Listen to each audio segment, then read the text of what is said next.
주제는 이제 오늘 이제 중국의 시각에서 이제 북중 동맹 관계를 좀 어떻게 인식해야 되는지에 대해서 저기 이제 정계영 교수님이 잘 알다시피 저희 세종 차이나 펠로우로 오셨고, 그래서 인제 가기 전에 저희가 이 문제에 대해서 좀 한번 좀 고민을 좀 많이 했습니다. 왜냐하면 이 북중 동맹 관계, 이 관계에 대해서 너무 이 한국 내에서도 뭐 논란도 많고 여러 가지 인제 여기에 대해서 어떻게 좀 정확한 인식이 필요하다고 좀 생각이 들어서, 인제 주로 인제 저희가 중국 측 자료를 갖고 주로 인제 중국 자료 위주로 저희가 인제 북중 동맹 관계에 대한 어떤 인제 형성, 뭐 이런 변화, 그리고 이러한 것들이 인제 주는 시사점에 대해서 좀 저희가 같이 한번 공동 연구를 했습니다. 그래서 어차피 여기 또 저기 이종석 장관님이나 여러 요 또 다 전문가들도 계시는데, 어쨌든 중국이 이런 이 북중 관계를 어떻게 좀 인식하고 바라보고 있는지에 대해서 좀 갖도록 하겠습니다. 그래서 우선은 정경 교수님께서 좀 발표를 해 주시고, 끝나고 나서 저도 간단하게 또 추가로 말씀을 드리도록 하겠습니다. 먼저 정경 교수님께서 좀 부탁드리겠습니다. 네. 예, 감사합니다. 이런 좋은 기회를 주셔서 그게 우리 세종연구소에 깊은 이런 감사의 뜻을 이렇게 드리고요. 제 발표 제목은요, 일단 중국과 북한, 소위 그게 다 아시다시피 항상 북중 관계를 묘사할 때 항상 그게 혈맹 관계라고 그게 불리는 경우가 너무 이렇게 많습니다. 실은 중국 사람으로서 워낙 제가 개인적으로 2016년에 이렇게 베이징에 이렇게 사출돼서 워낙 그게 북중 관계에 대해서는 조금 이렇게 접근하게 되었고 이렇게 처리하게 되었습니다. 그때는 그게 실은 저를 포함해서 많은 중국 사람들하고 이게 중국의 지도자들이 워낙 북중 관계에 워낙 궁금증이 워낙 이렇게 많았습니다. 실은 다 아시다시피 역사적으로 보면 워낙 그게 한나라 시대 실은 워낙 그게 상나라 때부터는 지금까지 쭉 중국이 워낙 특히 중원 지방에 있는 중국의 역대의 그런 왕조들이 워낙 그게 한반도에서 워낙, 그리고 그 당시에 고구려하고 이렇게 발해 그쪽에 특히 다음에 무슨 이렇게 삼국 그런 전쟁을 워낙 거의 각 시대마다 전쟁을 꼭 해야 한다는 그런 지역, 그게 대상 지역이라고 그게 중국 사람들이 그렇게 보고 있는 거예요. 특히 청나라 때 어떤 사람이 그러잖아요. 한반도에서 어떤 일이 발생하게 되면 중국 지방에 그게 왕조들이 꼭 그쪽에서 그게 병사들을 파출해서 그게 꼭 전쟁을 해야 하는 그런 지역이다. 그렇게 우리가 역사서에서 그런 것들을 많이 보았습니다. 왜 그러는가? 이렇게 또 하나의 궁금증이고, 두 번째로는 아시다시피 이게 그 당시에 중국 옆에 그런 조그만 나라들이 워낙 예를 들면은 티벳, 신장 이거를 또 지역, 그리고 몽골 지역, 지금 이런 지역이 특히 일부 이렇게 월남 지방 그런 지역들이 실은 중국 주변의 대부분의 그런 지역들이 워낙 중국의 소국이 되거나 중국의 그런 일부분으로 이렇게 되어 버렸습니다. 단지 한반도는 다른 지역하고 완전히 다른 그런 특징을 보여주었습니다. 너무 독립적이고 너무 그게 특징이 워낙 그게 다른 지역하고 완전히 다른 지역입니다. 그리고 이거 이후에 특히 중화인민공화국 이렇게 수립 이후에 중국도 소위 항미운동 전쟁을 했고, 그리고 그 다음에 북중 관계의 그런 발전을 보면서 워낙 왜 그러한 북중 관계가 또 그게 너무 특별하고 너무 그게 다른하고 유달리 완전히 다른 그런 관계다. 이렇게 보면서 그게 핵 문제가 시작되고 그게 90년 이후에 북중 관계가 많은 그런 변화를 이렇게 겪었습니다. 그래서 중국 사람이 왜 북중 관계가 이렇게 되어 왔느냐? 앞으로는 북중 관계가 어떻게 갈 것이냐 그런 문제 갖고 많은 궁금증을 이렇게 생겼습니다. 이런 문제 의식을 갖고 제가 이러한 관계를 우리가 어떻게 되돌아보고 이러한 관계를 연구하게 되었습니다. 그래서 제가 개인적으로 이건 그 연구를 통해서 이건 북중 관계에 특히 그게 북중 동맹 관계의 그런 형성과 변화를 한번 이렇게 세 부분으로 이렇게 나누어 보았습니다.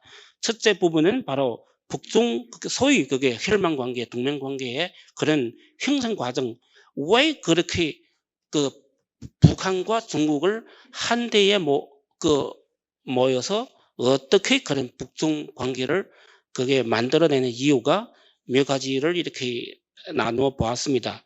첫째로는 바로 이게 지정학적 요인하고 그리고 특히 양국 중국과 북한 간의 그런 감정적인 요인을 먼저 이렇게 곱필 수 있는 것입니다. 아시다시피 그 당시 한국 그 당시 그 일본이 그게 한반도를 이렇게 점령 했을 때 여기 중국에서 많은 한국인 의사들이 독립운동을 했고 그 당시에는 일본이 중국 공산당하고 관계를 깊이 이렇게 맺었고 일부분은 이렇게 고민하고 깊이 관계를 이렇게 맺었고 중국 공산당하고 관계를 너무 그게 잘하는 그런 한국인들이 워낙 다음에 소위 북한이라는 국가, 소위 영공을 이렇게 만들었고, 그 다음에 실은 그 당시는 중국 공산당 내부에서 소위 그냥 조선인이라는 그런 명칭을 이렇게 불렀지만, 그게 개인끼리는 특히 그 당시 중국 공산당하고 그런 사람들하고 실은 그게 완전히 차이가 이렇게 없었습니다. 그때는 한국인하고 중국하고 완전히 구별이 안 되는 그런 상황에서 그 당시는 많은 사람들이 특히 모택동 김일성 같은 사람들이 이런 걸 보고 그 당시에 세워놓은 북한하고 중국을 두 개의 국가로 보는 것이 아마 조금 그 당시는 아마 중국과 북한이 똑같은 국가다. 같은 그런 공산주의 국가다. 이렇게 생각하면서 아마 그 당시 관계가 너무 소위가 피차가 구별이 안 되는 그런 경우였습니다. 그 다음에 이게 아마 첫째 일단 중국과 북한 그런 동맹 관계를 맺어주는 그런 첫째 이유가 되었습니다. 두 번째로는 바로 한국전쟁 이후에 바로 대만 요인을 지금 다시다 며칠 전에 미국의 의장 펠로시가 대만을 방문하면서 북한도 응원해 주었습니다. 이런 바로 그 당시는 한국전쟁 발발 직전에 6.25 이후에 미국의 제7 함대가 여기 대만 해협에 이렇게 들어가고 그때는 바로 그때부터는 대만 문제하고 한반도 문제 완전히 하나로 이렇게 묶어준 그런 요인이 되어 버렸습니다.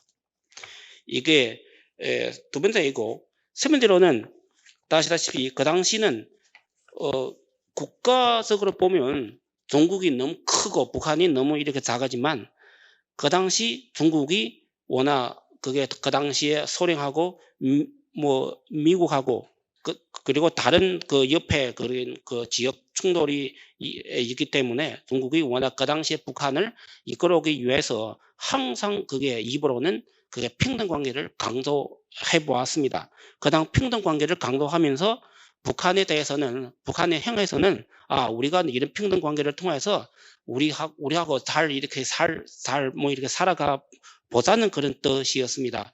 그리고 이런 상황에서 실은 그 당시에 소련이 북한에 대해서는 좀 소위 형제 국가다라는 그런 슬로건을 이렇게 해냈고 그 당시 소련이 중국하고 북한을 대해서는 너무 하위 국가, 너무 사이에 소국인 것처럼 그렇게 이렇게 대해 주었고 그래서 중국이 그 당시에 소련하고 구별하기 위해서 북한을 대할 때 항상 평등 관계를 강조를 해왔습니다. 이런 평등 관계를 강조하면서 북한과의 관계를 너무 가깝게 만들어내고 싶었습니다.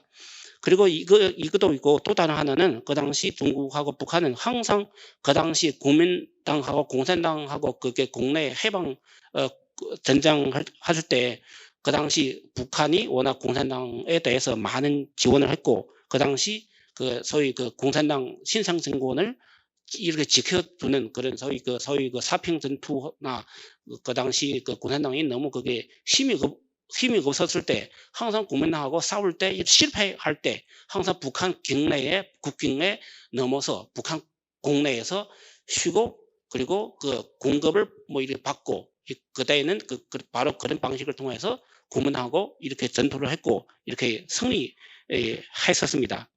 이러한 그런 관계를 통해서 저희가 서로가 지원해주고 서로가 평등 관계로 이렇게 지냈고 이런 관계에서 우리가 그게 그 60년대에 들어와서는 일단 그게 그 당시에 소련하고 그 북한을 경쟁하기 위해서 우리가 좀 동반 관계를 이렇게 맺자 그런 상황에서 북한하고 중국이 일단 서로 혈망 관계, 소위 중도 우호 조약을 이렇게 사인했고 이렇게 중국과 북한 관계가 동맹 관계를 이렇게 맺었습니다. 이게 첫째이고 두 번째로는 바로 그게 실은 이런 관계를 맺고 어떻게 이런 관계가 있으면서도 우리가 항상 보게 된 동맹 관계, 소위 중도 우호 조약을 통해서 양국 관계가 이렇게 소위 아무런 그런 지장 없이 발전해야 하고 너무 그게 소통이 잘 되었고 그런 관계가 되어서야 하는데 그런데 현실로서는 북중 동맹 관계가 생길 때부터는 실은 양국 내부에서 워낙 모순이 있고 워낙 갈등이 너무 이렇게 많았습니다. 이렇게 느슨해지는 이유가 대세 이렇게 모내는 그런 문제를 갖고 제가 일단 그 몇 가지 요인을 이렇게 꼽힐 수 있겠습니다. 첫째로는 바로 너무 피사 없이 그게 자신도 그 타인도 없는 그런 상황에서 너무 그런 관계가 일시에 너무 그게 긴밀해 보일 수 있지만 그런데 장기적으로 보면 그런 관계에 동맹 관계에 선례가 될 수 있다는 그런 것입니다. 첫째로는 바로 그게 양국의 지도자가 너무 과다하게 상대방의 내정을 간섭하는 그런 행동을 그런 언행을 많이 보여주기 때문에 양국 관계에 해쳤습니다. 아시다시피 아마 그게 이동서 장관님이 뭐 이렇게 잘 아실 수 있는 거예요. 그리고 책에서도 많이 이렇게 써보셨습니다. 김일성 개인이 그 중국하고 러시아어를 이렇게 잘 알고 있고 특히 그 중국하고 관계가 좋을 때 직접 통역 없이 중국어로 이렇게 하고 그런데 관계가 나쁠 때 항상 조선어로 하고 통역이 필요했어요. 그런 자기의 그런 감정을 그게 표출을 하기 위해서는 자기가 중국어를 사용할지 말지에 대해서는 항상 그런 그 계기를 만들어서 중국에 향해서 자기의 불만, 자기의 만족도를 그게 표출하는 것입니다. 심지어는 다 아시다시피 아마 우리가 내부적으로 항상 그래요. 북한이 핵실험 할 때마다 중국의 통보를 하거나 통보를 말거나 그런 문제를 갖고 또 그게 중국 국내에서 그런 그런 문제도 되고 또 그게 통보 시간에 앞서 그게 시간에 그게 길고 짧은 그런 간격을 두고 자기의 그런 불만, 자기의 그런 감정을 이렇게 표출해 두는 것입니다. 이렇게 양국 간의 지도자들 간의 그런 관계, 그런 감정 요인이 상대방의 그런 관계를 어떤 때는 도움이 되고 어떤 때는 그게 해칠 수 있는 그런 요인이 되었습니다. 지금 와서도 그런 것을 이렇게 보여주었습니다.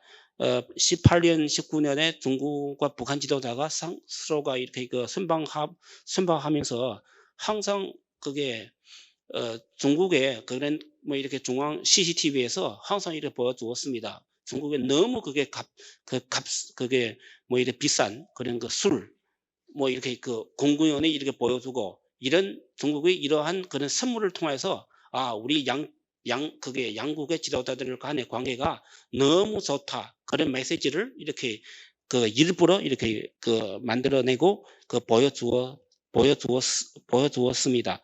그리고 특히 모택동 시대는 그 당시 그 한국전쟁 이후에 중국의 지원군이 한 수십만 명이 평양하고 북한에서 이렇게 두둔하면서 그 당시 그 종파 사건 때 그 모택동 주석이 그런 말을 이렇게 장담을 했었습니다. 김일성이가 만약에 그런 과오를 일단 그 시정하지 못하게 되면 우리의 수십만 명의 그런 지구군이 도와주고 그런 과오를 그 뭐 이렇게 고쳐줄 수 있다. 그런 말도 이렇게 하고 그런 말 듣고 김일성의 생각에 어떻게 생각할 수 있는지 아마 그게 추측해 보실 수 있겠죠. 그때는 아마 그게 지도자들 요인, 아마 한 북중 간에 그런 그 크나큰 그런 요인이 될 만한 그런 요인이 되었습니다. 지금 와서도 시진핑 주석이 개인적으로 북한에 대해서 처음에는 너무 그게 혐오감을 이렇게 갖고 있었고, 2013년, 15년 후에 아마 그게 많은 그게 북한에 관한 보고서를 받고, 북한이 그렇게 장성택을 이렇게 그게 서행해주는 김정은이 더 이상 아니다. 그런 사람이 괜찮다. 이런 말도 이렇게 나오고, 특히 요즘 와서는 지난 2020년, 21년에 어떤 사람이 아마 그게 농담인 것 같아요. 일단, 치두석이 가장 그게 이 세계에서 가장 뭐 존경하는 뭐 지도자 이렇게 2명밖에 없다고 이렇게 그런 말도 이렇게 나왔습니다. 한 명이 이렇게 푸틴이고 너무 그게 세고 또 그게 미국에 대해서는 잘 싸울 수 있고 잘 그게 대응해 줄 수 있는 그런 지도자이고 또 다른 하나는 바로 이렇게 김정일이라는 사람을 이렇게 꼽힐 수 있는 것입니다. 너무 그게 어린 나이에 젊은 나이에 국가를 일단 이렇게 지탱을 해왔고 잘 이렇게 지켜주었다는 그런 그 이유로 김정은을 이렇게 존경한다는 그런 요원도 이렇게 나왔습니다. 이렇게 감정 요인이 양국 지도자 간의 감정 요인이 너무 중요하다는 그런 것을 이렇게 방증해 주었습니다. 또 다른 이유는 바로 되게 다 아시는 그 이데올로기의 그런 차이입니다. 실은 문화대혁명 이후에 중국이 워낙 그게 그 지도자 숭배 그리고 마크스주의에 대한 그런 시각, 꼭 중국화, 신지화하는 그런 마크스주의야 그 중국의 문제를 해결할 수 있다는 그런 것입니다. 어느 국가든 그런 어떠한 이데올로기를 갖고 다른 나라를 간섭하면 안 된다. 그런데 그 당시 북한의 생각은 소위 공산주의라는 그런 이데올로기가 이게 전 세계의 그런 문제를 보편적으로 그게 해결할 수 있는 것이고 특히 중국과 북한 간의 그런 이런 문제를 갖고 이런 문제를 가장 중요한 문제지 다른 문제는 그게 별로 중요하지 못한 문제다. 이런 양국이 완전히 극으로 생각하는 그런 것이어서 모순이 점점 이렇게 커지고 있었습니다.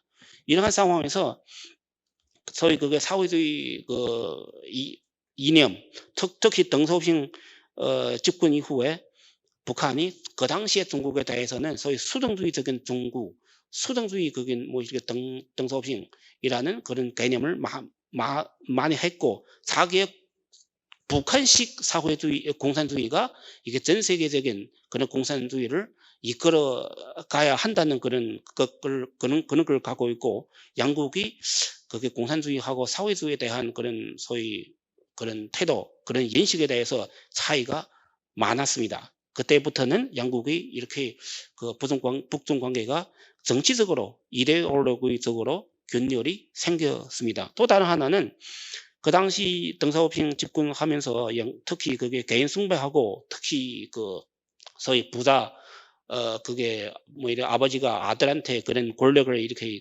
이양해주고 그런 것을 대해서 너무너무 이렇게 싫어했었습니다. 그 당시 중국이 김정일 대해서는 좀 부정적이고 좀 아마 그게 김정일의 그게 실권을 장악하는 것에 대해서도 많은 그런 부정적인 입장을 이렇게 갖고 있었습니다. 그 당시는 김정일이 중국에 대해서 너무너무 그게 불쾌감을 이렇게 많이 표출해 두었고, 특히 수동주의 중국에 대해서는 김정일이 많은 내부 그런 담화를 통해서 그 당시에 중국을 그게 봉쇄해야 하고, 또 그게 어떤 때는 일단 간결히 투쟁해야 할 그런 대상이다. 그런 입장을 많이 이렇게 보여두었습니다. 그때부터는 특히 이런 김정일이가 이게 중국에 대해서 그때 인상이 2000년 그게 방문 이후에도 완전히 그런 80년대의 그런 인상을 갖고 중국에 대해서 인식을 이렇게 했었습니다. 그러나 중국을 꼭 따라 이렇게 배우지 말고 우리의 북한식의 사회주의를 소위 견지하면서 이러한 중국을 이렇게 소위 과거의 그런 반면 교사로 이렇게 삼아야 한다는 그런 것입니다. 그리고 또 세 번째로는 이게 세계 정세, 그게 이렇게 지정학적인 그런 세계적인 그런 정세에 대해서는 좀 완전히 그게 다른 시각으로 이렇게 되어버렸습니다. 원래 80년대, 90년대부터는 중국이 이렇게 여기 세계가 완전히 그게 평화로운 환경이 되었다. 우리가 발전에 이제 중점을 두어야 한다. 그런데 그 당시에 북한이 이게 세계가 완전히 이렇게 불안하다. 우리가 전쟁을 준비를 해야 한다. 특히 그 당시 90년대 초에 김일성하고 김정일과 여러 번이나 중국에 그런 지원을 요청했고, 또 왜냐하면 김일성이가 그게 그 당시 그게 몸이 너무 이렇게 너무 불편했고 너무 아팠고, 그 당시 아마 자기가 그게 살아남을 수 있는 기간이 너무 이렇게 잡고, 그게 죽기 전에 한반도 통일을 이렇게 실현해야 한다는 그런 것을 갖고 중국에 향해서 군사 지원을 이렇게 요청을 했지만, 그 당시에 덩샤오핑하고 그 당시에 그게 강택민이 이렇게 거부하였었습니다. 그래서 그러한 북한이 중국이 워낙 한반도 통일을 이렇게 원하지 않는다. 그런 너무 원한 관계가 완전히 그 당시 이렇게 바꿨습니다. 이게 이런 요인도 있고, 또 다른 요인은 아마 한국 그 당시에 북한이 너무 과분하게 중국에 향해서 일방적으로 경제적인 지원, 군사적인 지원, 많은 지원을 이렇게 요청했다는 그런 것입니다. 실은 그 당시에 중국이 워낙 시장 경제에 이렇게 접어들었고, 그리고 많은 것에 대해서 실은 중국이 그 당시는 너무 이렇게 가난했습니다. 그 당시 너무 가난한 상황에서 또 북한이 이렇게 지원을 이렇게 달랬고, 그렇게 하면서 그당 중국이 너무 그게 불쾌감을 했고, 덩샤오핑이가 그리고 강상민이 이러한 북한이 우리가 더 이상 지원하지 못하겠다. 그리고 그 당시 알바니아라는 국가에 대해서도 그 당시 너무 사회주의권에서 많은 그런 격변을 했고, 원래 사회주의권 국가에 대해서 많은 그런 지원이 완전히 수포로 이렇게 되돌아가기 때문에 중국이 대외의 지원에 대해서 너무 조심스럽게 했었습니다. 이러한 이유로 북한이 자기의 요청에 만족해주지 못하는 중국에 대해서는 원망도 했고, 이렇게 불만을 했었습니다. 그 당시 91년에 가장 그게 특징적인 것은 91년 10월 달에 덩샤오핑 이가 김일성에 대해서 그렇게 직설적으로 그게 이렇게 말해 주었고, 강상민 주석이 일베 사람들에 대해서도 그런 말을 이렇게 했었습니다. 중국과 북한이 더 이상 동맹국이 아니다. 그런 말을 하는 만큼 그 당시에 북중 관계가 너무너무 나빴습니다. 그런데 세 번째로는 바로 그게 북중 관계에 지금 와서는 좀 이렇게 다양화하고, 중국이 어떤 때는 그러한 북한이 전략적인 부냐 아니면 전략적인 이렇게 짐이냐, 항상 그런 질문에 이렇게 빠졌습니다. 이런 것에 대해서 양국 관계가 좀 지금 어떤 때는 특히 그게 핵문제 그리고 북한 한반도 문제에 대해서 중국이 항상 어떤 것을 그게 하려고 하면서도 어떤 것을 이렇게 뭐 망설이는 그런 이유가 이렇게 되어 버렸습니다. 이런 상태에 대해서 주로 이렇게 몇 가지 이유가 있는 것입니다. 첫째로는 바로 냉전 이후 그런 그 세계 그 환경에서 중국과 북한이 많은 그런 변화를 뭐 이렇게 겪었고, 그리고 그 당시는 그 냉전 때도 양국 관계가 그리 좋지 않았습니다. 그때는 양국이 항상 어떤 그 중국과 소련하고 싸울 때 북한이 항상 양쪽에서 어떤 것을 이득을 뭐 얻으려고 중국을 압박하고 그게 뭐 협박하는 경우가 뭐 이렇게 많았습니다. 아시다시피 이게 북중 그게 우호 협력 그 지원 조약에 대해서도 실은 그 당시 환경이 너무 그게 뭐 이렇게 잘 받고 너무 긴급했었습니다. 그 당시 그 북한과 소련이 그 우호 조약을 이렇게 맺은 다음에 중국이 너무너무 이렇게 급하게 북한을 그게 요행하기 위해서 많은 그런 그 양보를 했고, 그게 북한하고 그런 동맹 관계를 이렇게 맺었습니다. 그리고 동시에 북한하고 소련하고 중국의 많은 입장 사이로 북한이 그게 내부적으로 실은 그 당시에 중국을 이렇게 지지를 하지 않았고 지원을 해주지 않았습니다. 그리고 그 당시는 실은 북한이 그게 세계 정세에 대해서도 많은 오판을 이렇게 했었습니다. 그래서 양국 간의 그런 세계 정세에 대한 인식이 너무 이렇게 달라졌고, 이런 이유도 있고, 두 번째로는 바로 그 양국이 직면하는 그런 외부 환경이 많이 이렇게 뭐 이렇게 바꾸다는 그런 것입니다. 실은 그 당시 70년대 이전에 북한이 중국보다 훨씬 이렇게 잘 뭐 이렇게 살았습니다. 그 당시 북한이 많은 그게 동유럽 국가들의 지원을 받고 또 소련하고 그 중국의 지원을 받고 너무 농업적으로 공업적으로 실은 그 당시에 중국보다 훨씬 그런 좋은 그런 뭐 삶이 좋은 국가다 그런 인상을 뭐 많이 뭐 이렇게 남았습니다.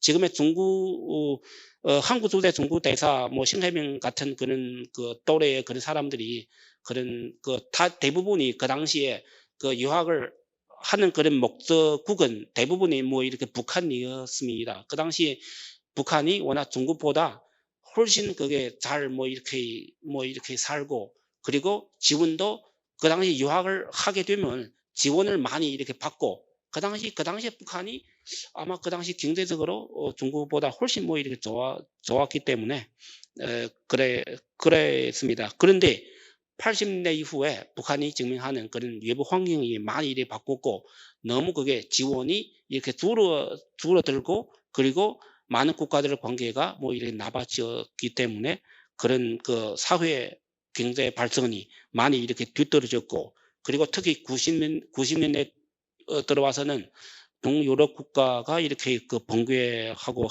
해체되고 난 다음에 북한의 외부 지원이 완전히 뭐 이렇게 끊긴 상태에서 북한이 제2의 고난의 행군 시대에 이렇게 접어들었고, 그 당시에 북한이 중국에 대해서 많은 그런 지원을 요청했지만 중국이 그 당시 환경도 안 좋았고, 그 당시 그 미국의 그런 유럽의 제재를 많이 이렇게 받았기 때문에 또 북한의 지원을 이렇게 거절했고, 그 당시에 양국 관계가 완전히 그게 냉담한 상태에 되어 버렸습니다.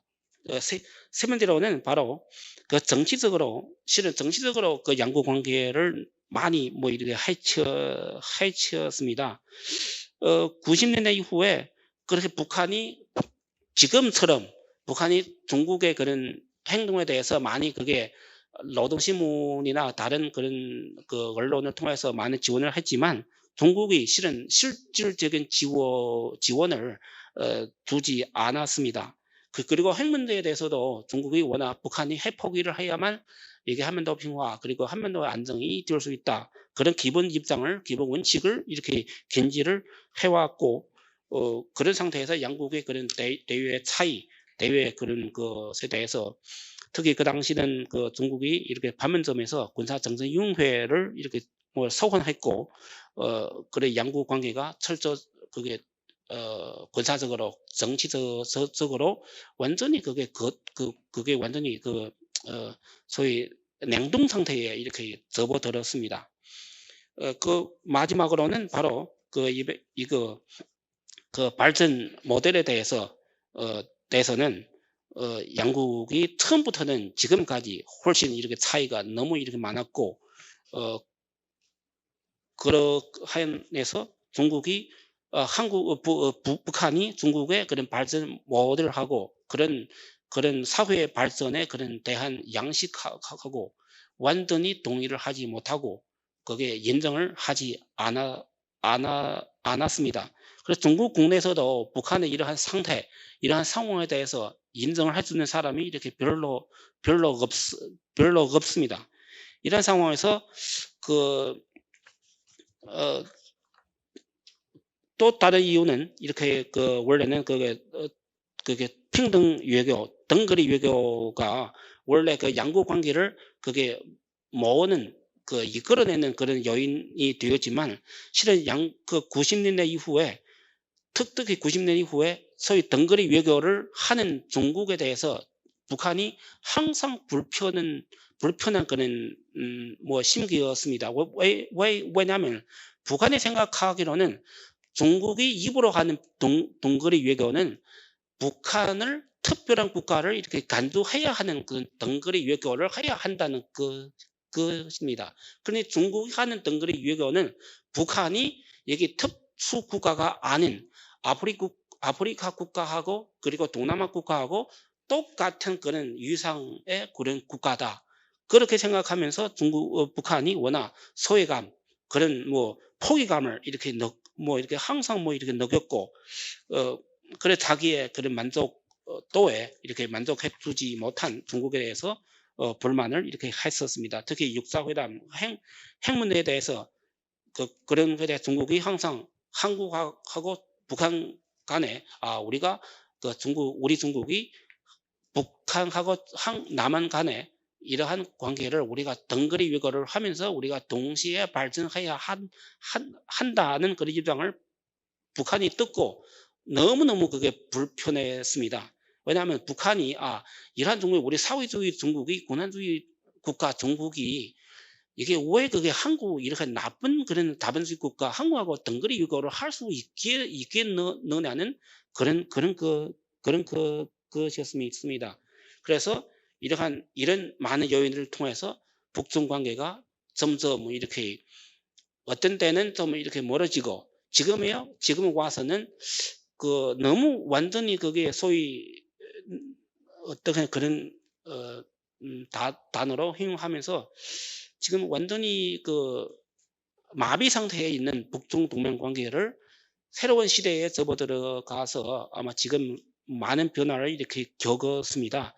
지금 시진핑 시대에 와서는 아마 시진핑 지도부는 워낙 이러한 북중 관계를 이러한 마비 상태에 있는 북중 관계를 이렇게 뒤에 살리면서 아마 그게 소위 미국과의 그런 그런 경쟁 속에서 이러한 동맹 관계를 요용지물로 그리고 쓸데 있는 어떠한 특히